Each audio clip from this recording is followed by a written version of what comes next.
we are.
Okej.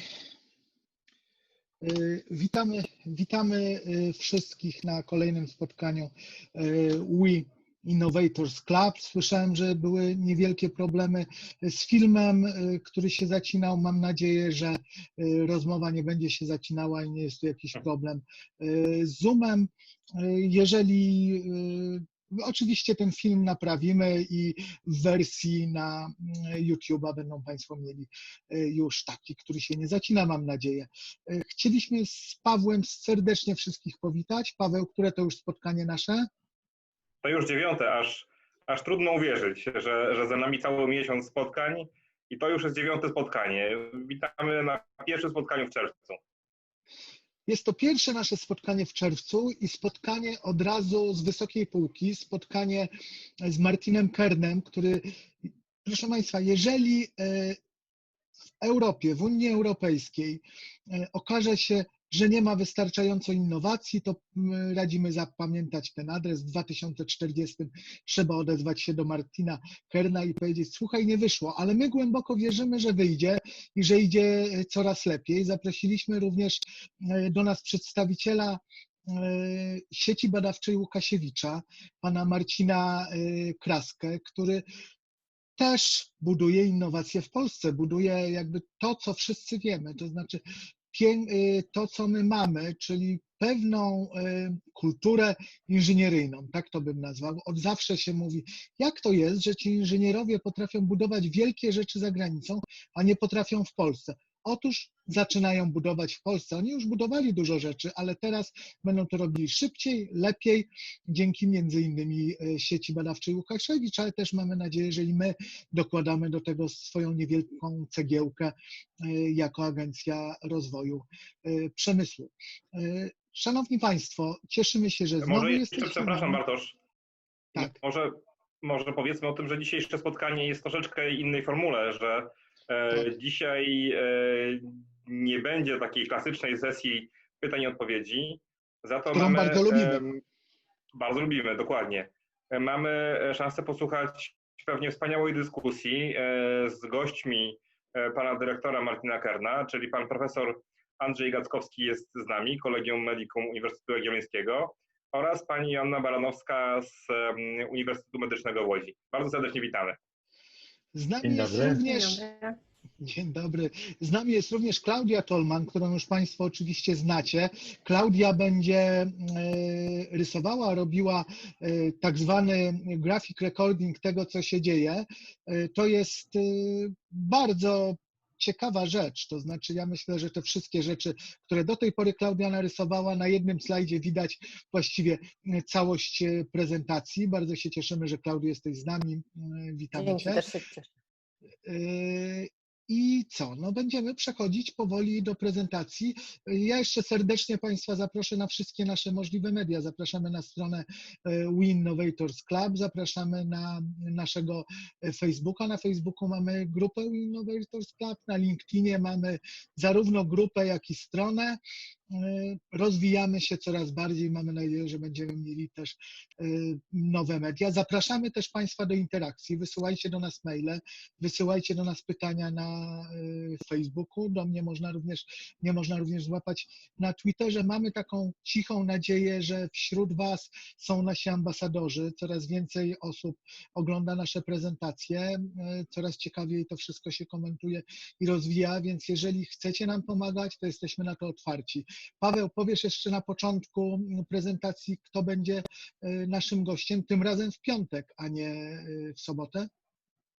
Tak, będzie to Edward Rousseau, szef innowacji w dwóch bardzo znanych pismach biznesowych, Dow Jones oraz Wall Street Journal. I opowie, jak Silicon Valley odcisnęło piętno innowacyjne piętno nad dziennikarstwem.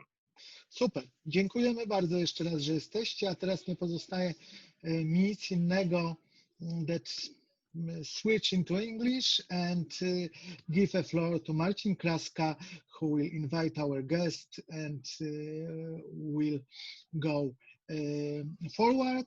And then the moderator will be a colleague of Marcin Kraska, Marcin Kardas. Thank you very much for being with us. And let's go.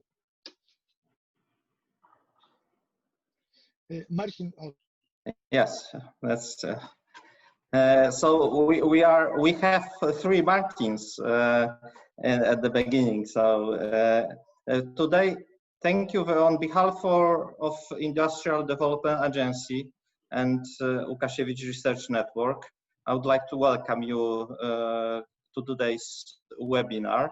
During today's webinar, we will talk about the European Institute of Innovation and Technology. EIT is a EU body created by the European Union in 2008 to strengthen Europe's ability to innovate. And Łukasiewicz, although we are a very young organization because we started our operation 1 year ago, 1st April of 2019, from the very beginning, we started to be very active in joining EIT. Why? Because we believe that this initiative gives many opportunities to our scientists to run very interesting projects strongly rooted to the business reality. And this is the core aim to run the project which are very, very close to the business needs. And this is our mission, to give the help, give the knowledge, give the innovation to the business. So till now, we are partner in climate KIC, and other two EITs, it means manufacturing and urban mobility, we are in process of application. And for EIT, it's EIT manufacturing, and we are just before posting the application to be a partner of this EIT. So this is quite a lot of initiative relating to EIT. And the latest news from today is that one of our Łukasiewicz Institute, Industrial Research Institute for Automation and Measurements, became, it's not official information, but this institute became the EIT manufacturing hub in Poland.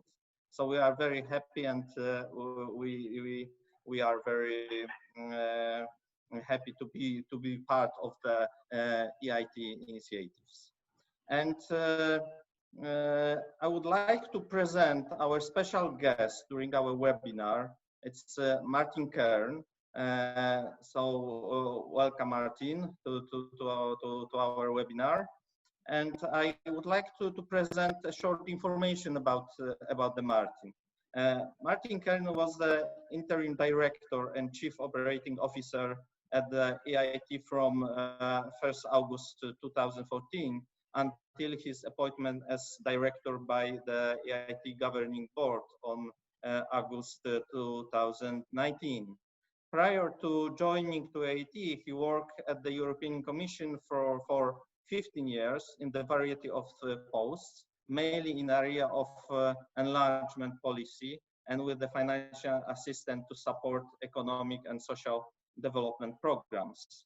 Working for EU, he held a variety of positions, the latest being head of operation at the EU delegation of Serbia, where he coordinated the programming and implementation of EU funds to bring Serbia closer to EU accession and among many issues.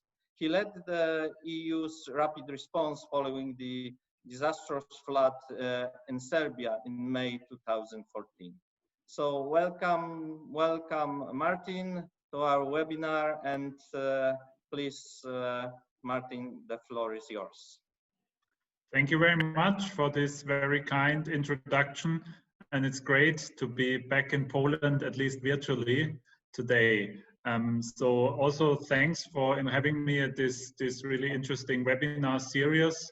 And of course, I'm particularly happy to talk about innovation as a solution in the COVID-19 crisis, which we're currently facing, and what the EIT can be doing and how we can make a difference. So first of all, also thanks to the Industrial Development Agency for this invitation.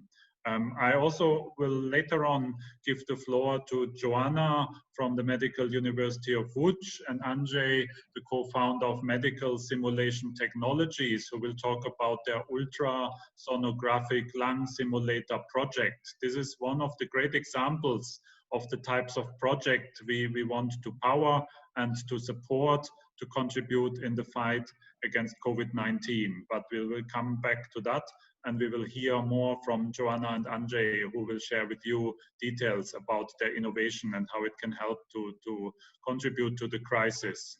Before I speak about what EIT has done now very specifically, I think it's important to take a step back and explain how EIT sees innovation happening in the 10 years of experience which we now have in supporting innovation all across Europe. I think it's very important to understand that nowadays innovation is not the result of some lonely genius in a garage, but it rather comes from a cooperation effort, from curiosity, creativity, exchange of ideas, critical questioning of status quo, and in particular from attitude of open-mindedness and working together. That is how the EIT was created, and that's why we have in the last 10 years been very busy in creating the largest innovation ecosystem in Europe, so that great ideas can be picked up from everywhere, from Poland, from all the corners of Europe, and innovators with those ideas can find like-minded persons, people to work together to make those ideas into concrete solutions. And that is the spirit with which we are founded.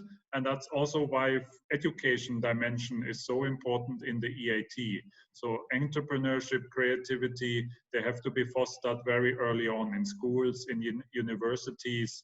Only like that we will have the innovators of tomorrow in Europe, because it's very much about a mindset of innovation, entrepreneurship, which unfortunately still is lacking. And that's why Europe is lagging behind in innovation performance to some of the rest of the world. So finally, in EIT, we focus our efforts not on any kind of innovation, but innovations which address major societal challenges, such as climate change, sustainable food, urban mobility, and many others. And that's, of course, why this particular crisis situation is a situation that is very much what the EIT is about, and why the EIT felt it can immediately react to that. I will share with you now my screen and some slides to illustrate that to you. I hope that is visible. So you can see here an overview of our innovation community as a whole, including the 8 knowledge and innovation communities that have been created by now. Some of them were already mentioned also by the colleagues. So I hope that is visible. And you can see on the right side also the innovation network, which we have created, including over 2,000 partners actually, which are now participating in the EIT. So that's quite an amazing network which we have to put together, but that network is producing permanently innovations and entrepreneurships. And by now it's over 900 products and services that have been put on the market, and the entrepreneurs which we supported raised over 1.5 billion euros of investment. So this is what the EIT is about. It's about bringing concrete solutions to the market that make a difference for society. At the same time now, as we entered the crisis, our innovators, entrepreneurs are also those which are most affected by the crisis, because investments have dried up, supply chains have been hit, businesses are down, and many students have been stranded, cannot continue their courses, and innovation labs and universities have been closed. So it's obviously not an easy situation to cope with, but one where we immediately thought the whole EIT community together has to respond and has to come up with solutions. And that's why we immediately put in place a number of rapid response and flexible responses to this crisis to show that EIT is part of the solution.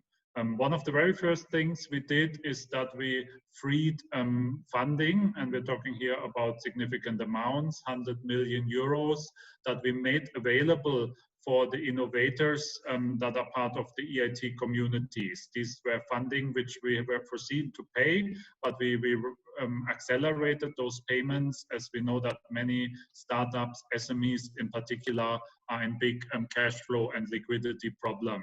And we immediately also offered a lot of flexibility in the way activities can be changed, as of course, in such a crisis, things don't go according to plans. So that was the first stage. And then in a second stage, our governing board made available 60 million euros of funding, which were foreseen for the future in order to fund high impact projects and ventures that can make a big difference in the crisis. So these are 2 measures. The first measure is for innovation projects, such as the type that you will hear about in a few minutes, and projects that can make an immediate difference in tackling the crisis. And secondly, to try to find those SMEs, startups across Europe, which can be essential for the recovery. So those which may now die because of short-term problems, liquidity problems, but if they are helped to get through the crisis, can be a big part in the economic recovery, because we all know we're not just facing a big health crisis, but we'll face a big economic crisis, which is of course already underway. And what was very interesting, and you can see that here, is that actually not just EIT Health, which is the obvious choice in such a crisis situation that of course affects very much the health area, could react, but actually all the different EIT communities, all the different knowledge and innovation communities were able to make a difference. So for example, EIT Raw Materials has been immediately able to shift some of their activities in helping to use most modern manufacturing technologies, 3D printing, robotics, to create a medical equipment and materials that can help healthcare providers. Equally, EIT Food had shifted some of their activities to help with surplus food supplies that can be brought rapidly to people in need using modern innovative technologies.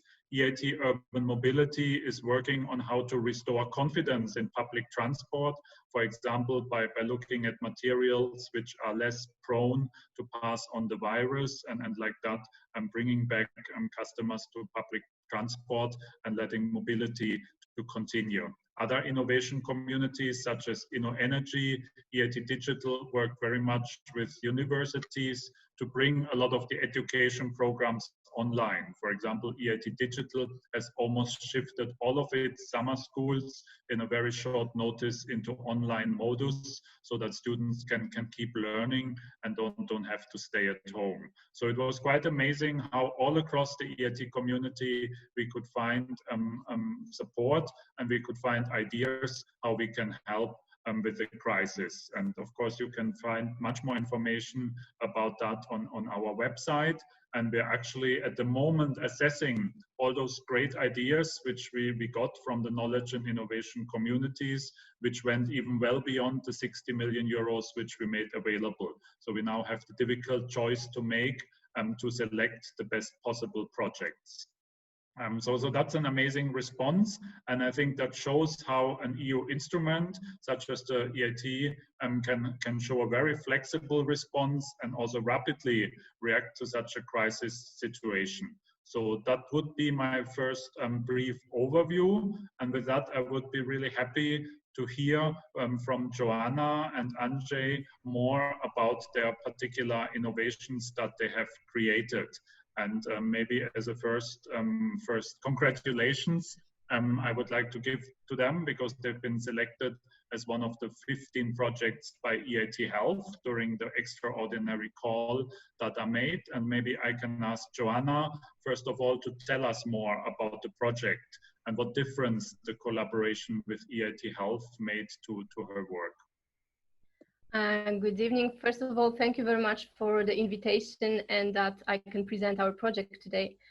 So answering your question, as a response to COVID-19 pandemic, we've created a consortium of Medical University of Łódź in Poland and Medical Simulation Technologies company. And together we are developing highly interactive, intuitive web-based simulator of lung ultrasonography that will allow us for quick and effective training. And lung simulator can be widely available for thousands of physicians worldwide. And implementation of the simulator that we are developing in nearly all of the hospitals will allow us to help to diagnose and stratify patients with lung diseases. So basically, thousands of students, ultrasonographers, and physicians will be able to be quickly and effectively trained in lung ultrasonography. And what else is that the training will be much more effective and practical than the passive video watching. And Professor Gaskowski will explain us a little bit more about the simulator, but answering the part of how EIT Health actually support us. So EIT Health is an organization that Medical University of Łódź in Poland is involved since 2016. And we are coordinating plenty of innovation, education, and acceleration project with the consortium of EIT Health. And first of all, EIT provides us with access to a pan-European network. So basically we can cooperate, we can learn and share good practices with the best universities, with the best companies and research centers in Europe. And thanks to this collaboration, we have the chance to develop our qualification. We have a chance to increase the level of university recognition across Europe and even develop an infrastructure. EIT and EIT Health that we are part of allow us to educate students in innovation and entrepreneurship, allow us to support startups and be a real ecosystem and support for them. And it also allows us to support our scientists in creating innovative solutions with market potential. And all this, and thanks to or using the knowledge and experience of the best partners in Europe. On the other hand, we also have the opportunity to actually present our experience and our knowledge to others, to other partners in Europe, and inspire them for creative actions together. Thank you very much. Maybe then it's a good moment to turn and hear from Andrzej how he sees the cooperation, how it has evolved, what were the particular milestones, and what's the status right now. Probably that's the most interesting part.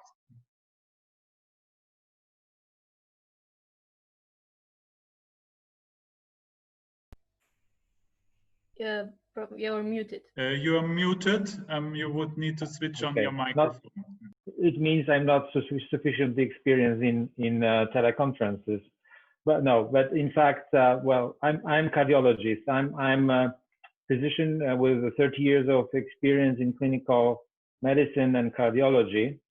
And what we've seen during this COVID pandemic, we saw that we have to change approach to diagnostics. So not only we have to image the heart, but we have to switch to lungs as well.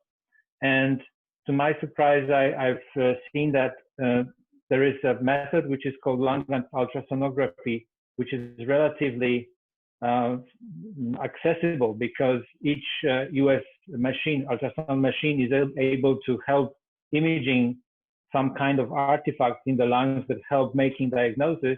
But nobody really uses that because it requires special skills. It is not regular ultrasonography. It's something completely different because it's based on artifacts and not on real images of the pathology which we are used to.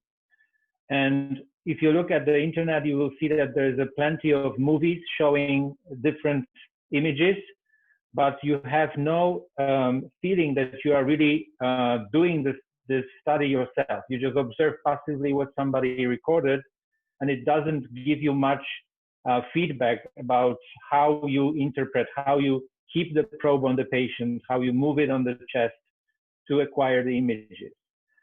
So to start with, we are a small company, but we have an experience of 7 years of working together with great people who are multidisciplinary specialists in different fields of engineering and IT technologies.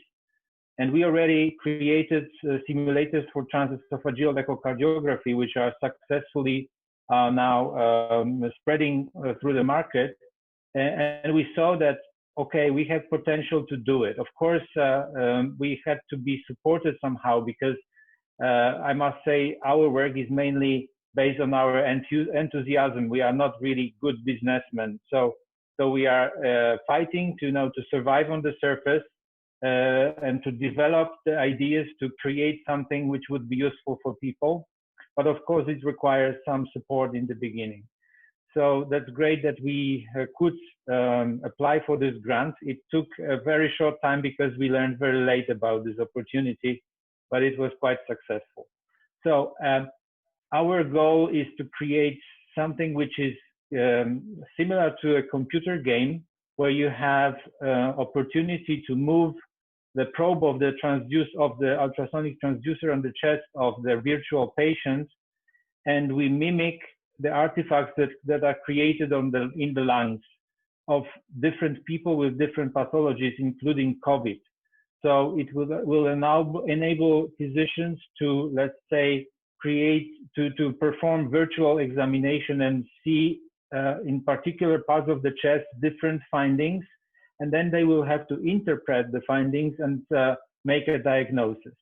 We also plan to show how is the evolution of the pathologic changes in the early phase of COVID disease, and then at the late stage when the patient is improving or the patient is deteriorating. So this is also something very new because even in the internet you cannot really find such a tool to follow up the patient in time.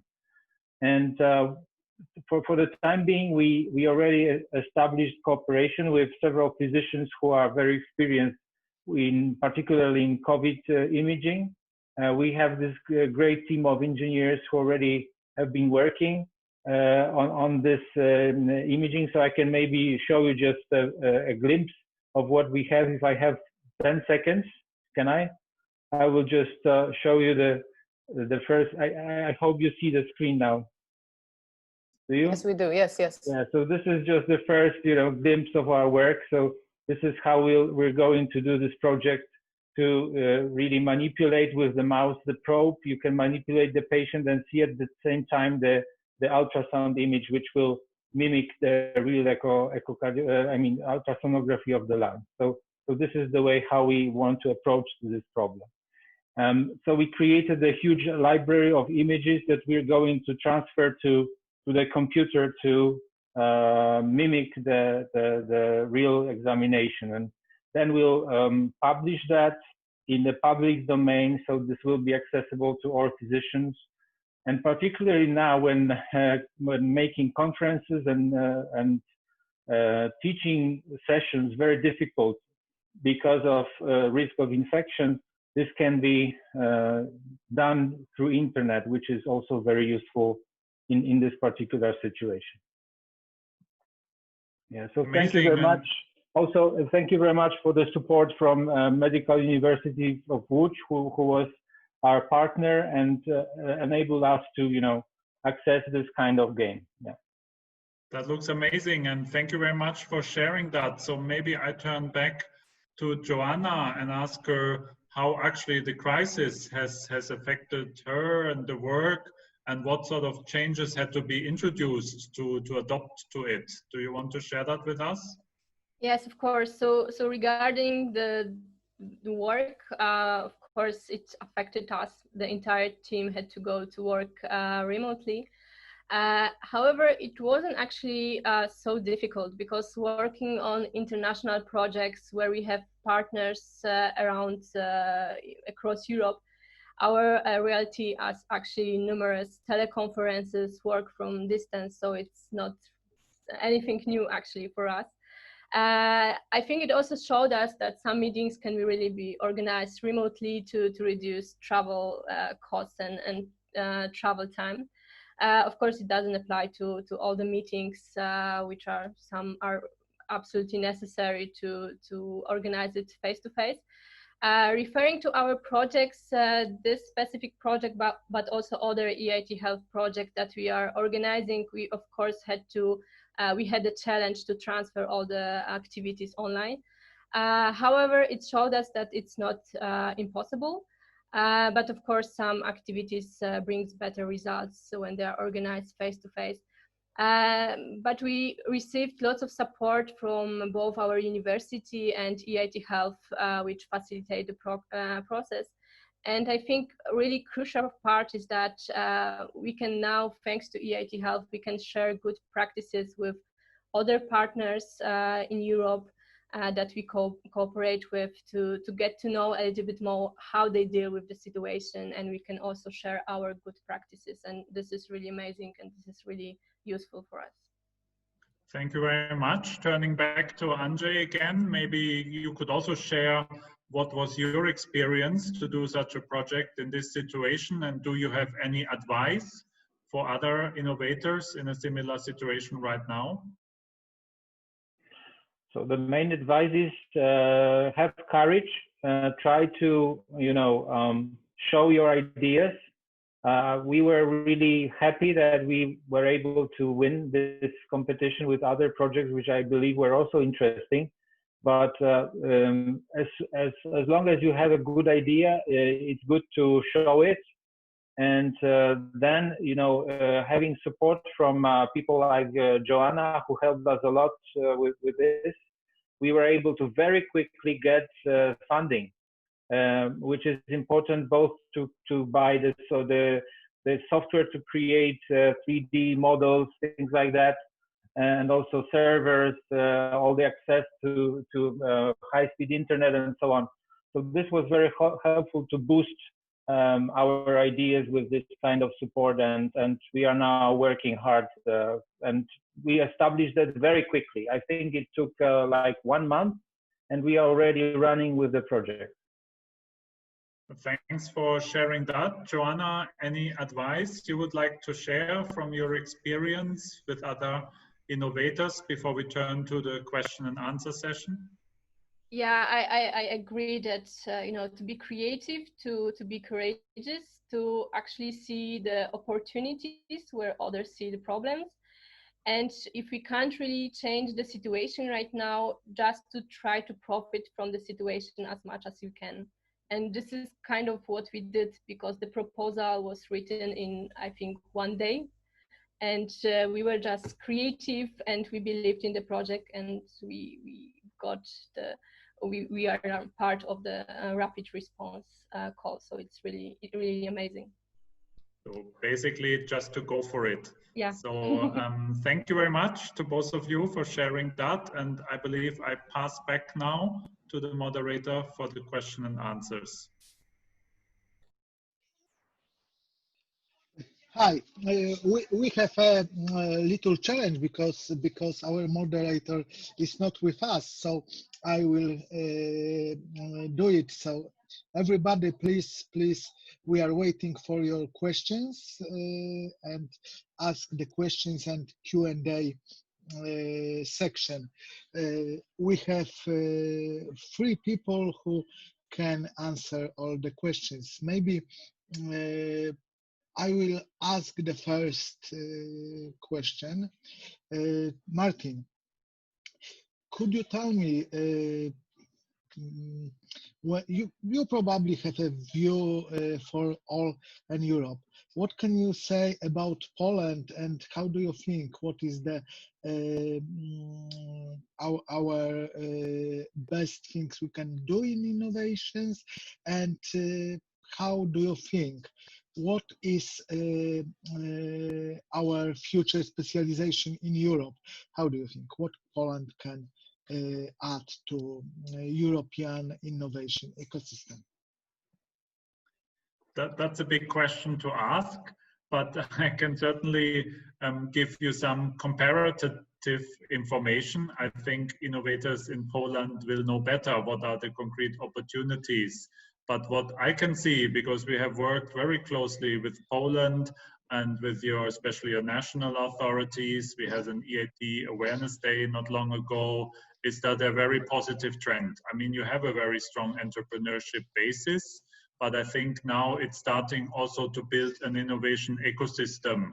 And I think that's something probably traditionally was not very strong in recent years, you know, but I think the biggest potential to me is, for example, in innovation capacity in universities. You know, universities to go beyond traditional focus on research, traditional focus on teaching, and see themselves more at the overall innovation ecosystem, work closer with the industry, with the business. That's something, you know, that especially in this region, you know, the EIT has its headquarters in Budapest in Hungary, so we are quite close and have a similar situation, and has enormous potential to improve. But I can see so many positive initiatives, innovation agencies, support programs, that I would be fairly positive that things are going in a good direction. And by the way, EIT has a very, very strong presence in Poland from the very beginning. And I think that gives you a nice entry point to connect with the rest of Europe. And that's already happening very strongly. So I'm optimistic here. Okay, thank you. We are optimistic too. We really believe in our power, Polish power innovation. So we have the first question. It's a question to Joanna Baranowska. How to start cooperation with Medical University of Łódź? Unfortunately, the asking person is anonymous attendee, so I cannot say his name or her name. But Joanna, could you answer the question? How to do it? Yes, of course. So it of course depends if it's a startup, a company, or students, PhDs. So I'm working in the Center for Innovation and Technology Transfer. So the best way is to visit our website, contact us, and we will be happy to support you in many ways. We of course have our programs. We are really strong partner within EIT Health, and we have many activities that are dedicated to students, PhD students, startups, so we really focus a lot on education, and thanks to this education, we believe we can create startups and develop innovative solutions. So please contact Center for Innovation and Technology Transfer, and I will be happy to guide everyone how we can cooperate.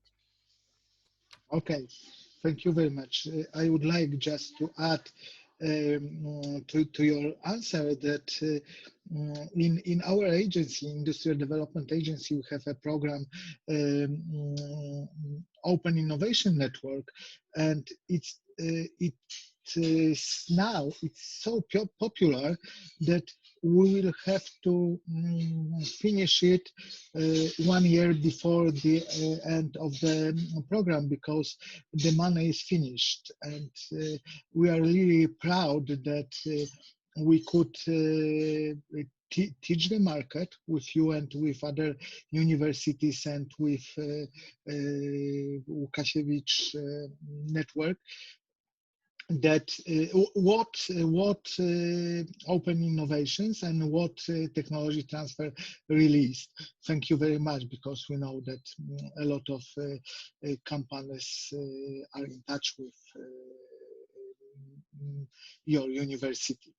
So let's return to questions. We have a question from Beata Lubos from our ministry. We know each other very well.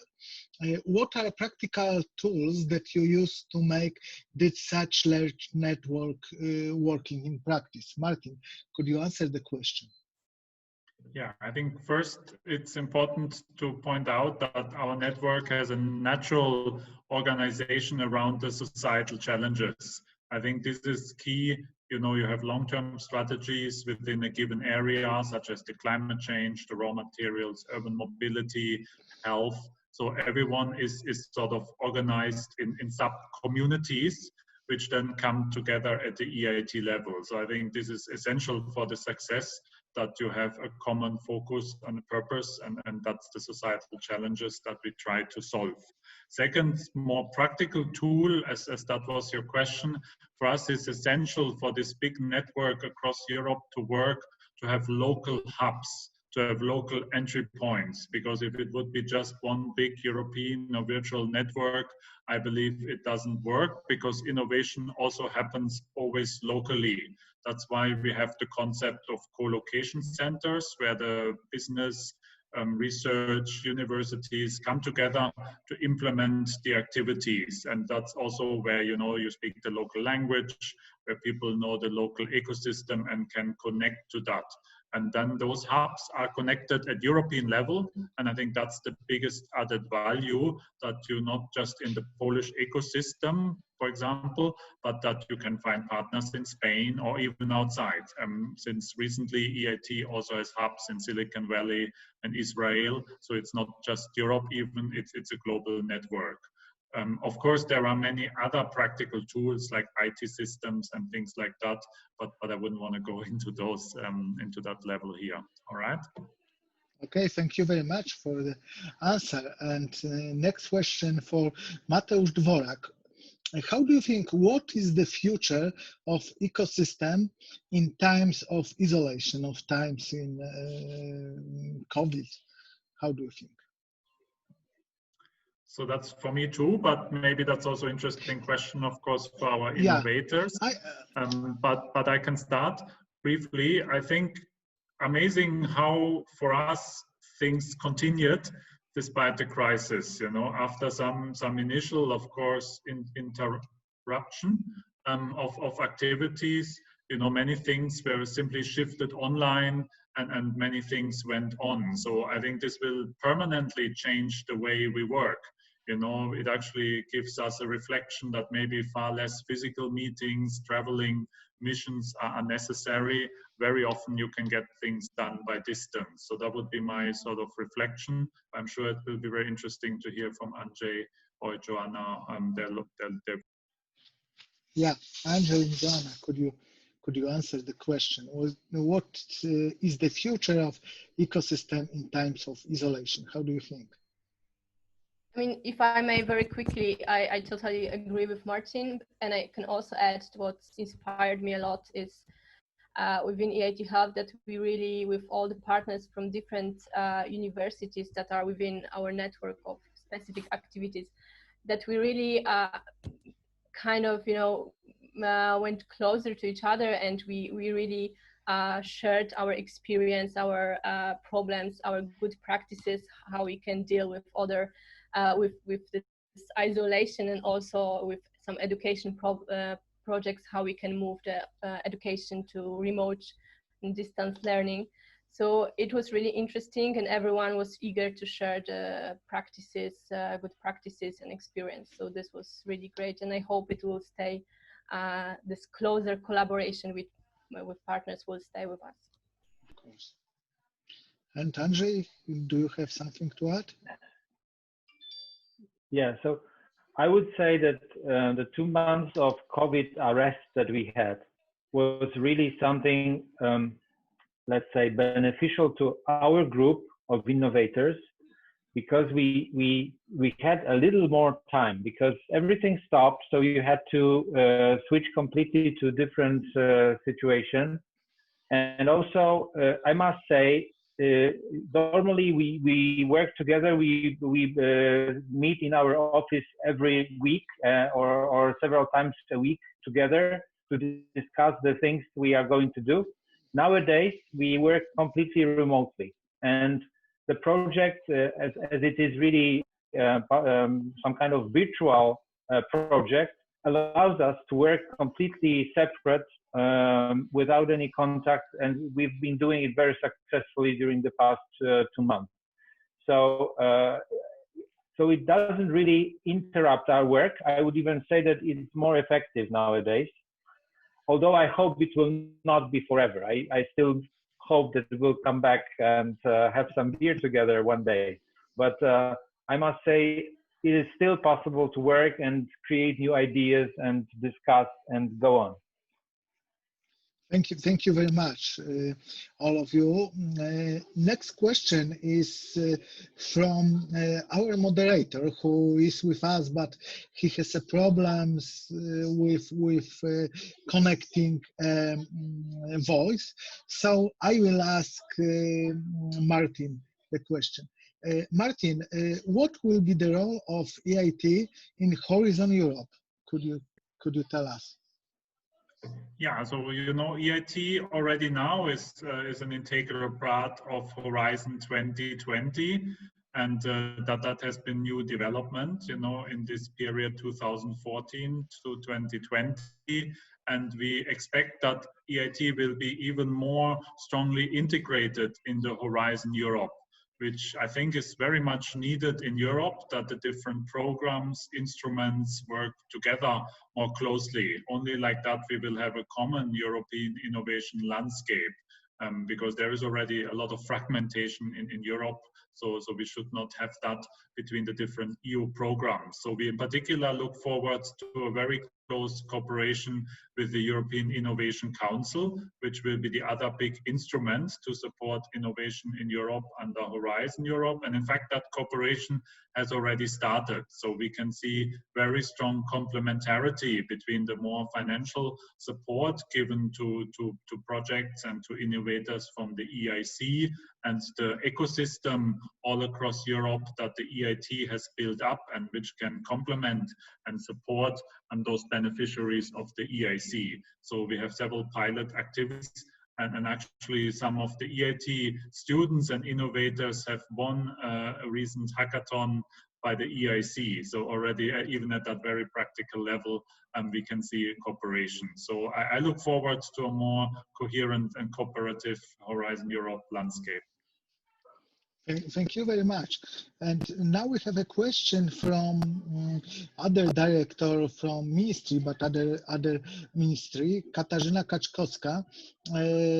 She's a lovely director of our program, Open Innovation Network, and she's our policeman, but I would say good policeman for it. And she has a question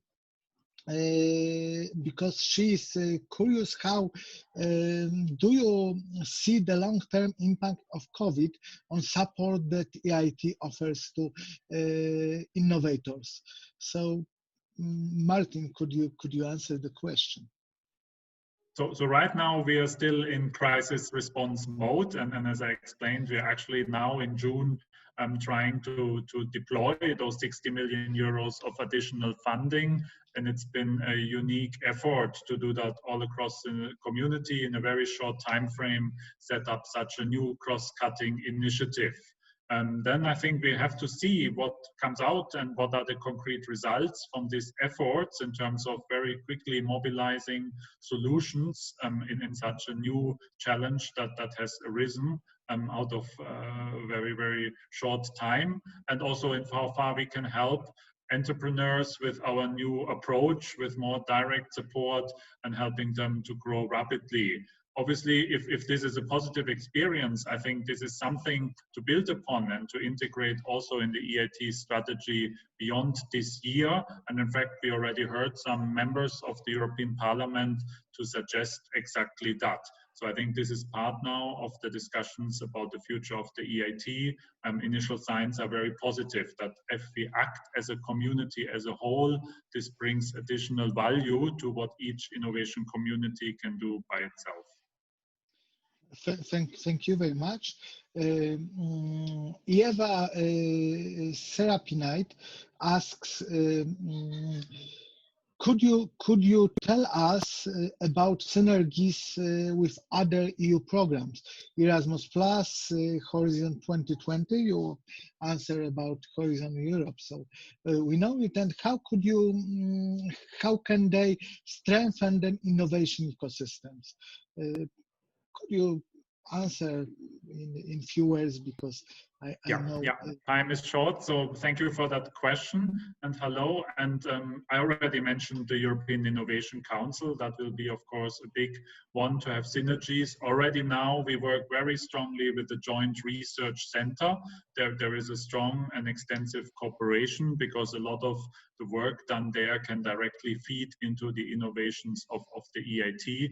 We give a lot of background, and also with Erasmus, there is very high potential, as also Erasmus, you know, is growing beyond the core work on the student mobility and exchanges. There is, for example, now also the program for the European University Network Initiative, and that's certainly a program that would be very close to core business of the EIT. So we'd like to explore those synergies further, which already exist to some extent. And as I said, the whole trend for Horizon Europe is one with which a much more closer cooperation of the different programs, even though we all know in practice, when it comes to rules, procedures, that's not so easy to achieve, but we're working on it. Thank you very much. Katarzyna Kaczkowska answered that it's very optimistic answer, and would like to thank you. If the crisis make public support much more flexible and quicker in responding to needs, it's the great lesson we can learn from the pandemic. Next question from Marcin Kardas. Is it possible to organize all calls using the same approach like in the case of COVID response call? Short and simple application and very fast feedback. How do you think? Yeah, I mean, that is something we have to reflect upon. Obviously, each innovation community has their way of doing things. I think it just feeds back to what you said before, that suddenly in this crisis, things have become possible that were previously seen as very, very difficult. And some of those things, of course, means a lot of corners had to be cut, like in this rapid response call, which has a big advantage that it's fast. But of course, we must then very closely analyze what was the price to pay of that speed, because of course there were sometimes good reasons why certain processes were in place, which now were accelerated. So I would not give a definite answer. I would think this is an amazing learning opportunity now and should then be very carefully evaluated, analyzed, and we should take all the good things that came from it. For example, this very positive experience with working on distance, and keep them permanently. But of course, also identify any risks that may exist if you go too fast. You know? Okay, Martin, our time is going out, so I will ask the last question. Will you be targeting the simulators usage to some countries more than others, based on the country-specific need in training medical professionals? Already now, naturally, EIT is not evenly distributed across Europe. So the innovation communities are more present in some countries than in others, as we've seen. EIT Health or EIT Energy are, for example, very present in Poland, but not elsewhere. And these were often based on the partners that joined the innovation community in the beginning, but also, of course, strategic choices of knowledge and innovation communities where they see the biggest potential. So for example, EIT Raw Materials is now very strongly focusing on the Western Balkans because there's an enormous potential for innovation there.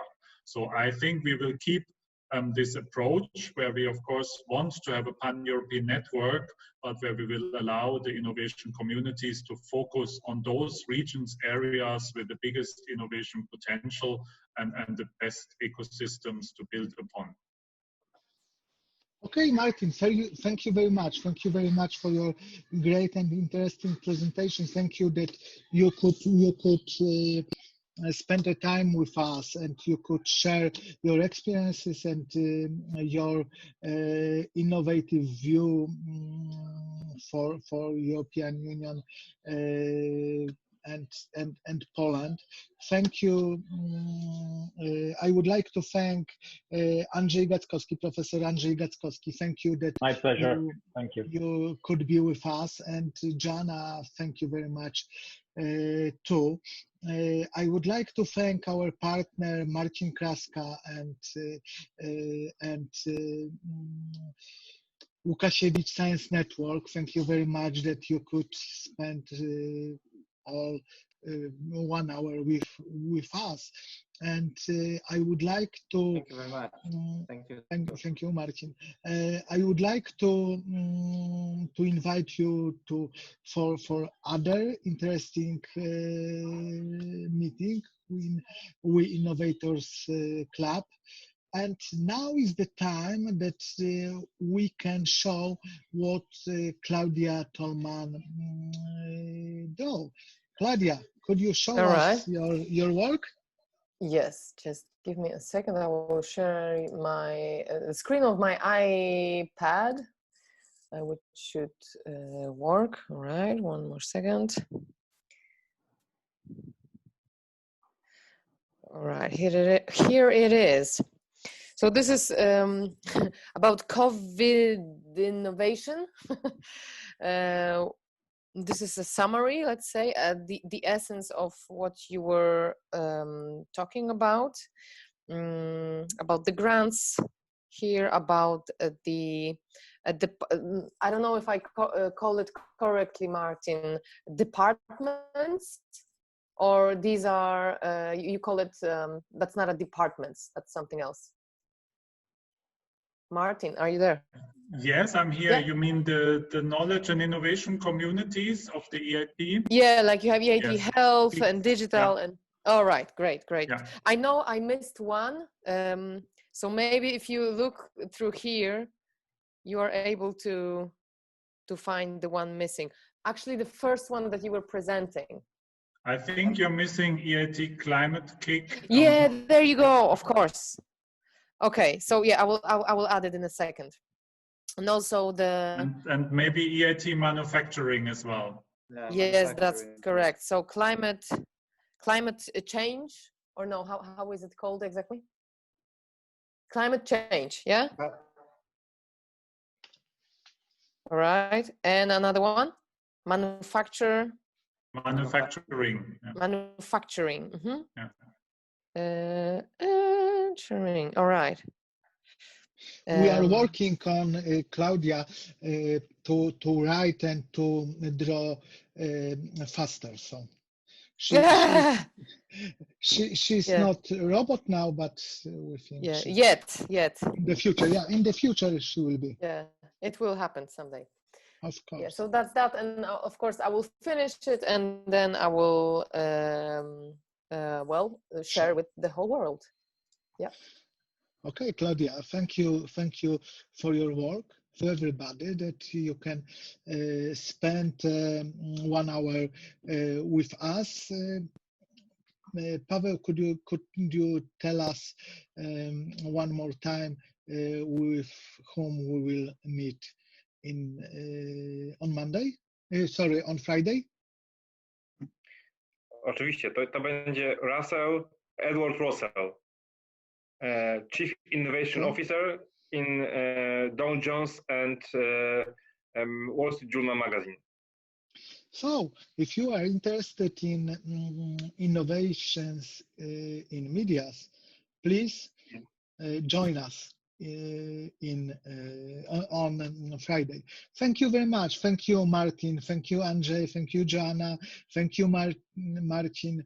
Thank you, Claudia. Thank you, Paweł. All the time, I know you are the founder of this great webinar. Thank you very much. See you in the future. And let's keep working together. Innovation. Thank you, Bartosz. Keep fingers crossed for our project, because we have a little time, not too much time to finish it. It's very quick. Okay. Bye-bye. Thank you very much. Bye-bye. Yeah.